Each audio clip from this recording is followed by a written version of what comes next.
Një zjarr është shfaqur në orët e parë të mëngjesit të kësaj të dieli pranë një magazini të Bashkisë Lezhë, pranë Superstradës në afërsitë të kryqëzimit të Rilës, flakët ranë një sipërfaqe ku hidhen mbetje ndërtimi dhe inerte.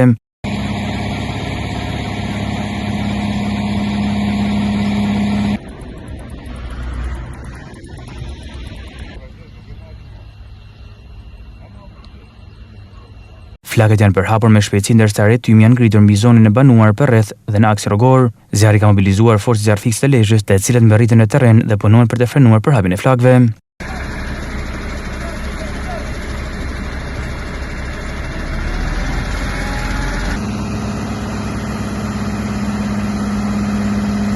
Ndërkohë autoritetet lokale kanë nisur një hetim për të përcaktuar shkaqet me dyshimet e forta që lidhen me zjarrvend të qëllimshme. Ky nuk është incidenti i parë këtij lloji në këtë zonë, që prej kohësh është kthyer një pikë grumbullimi mbetjesh e paautorizuar, duke u bërë burim potencial për zjarre të përsëritura.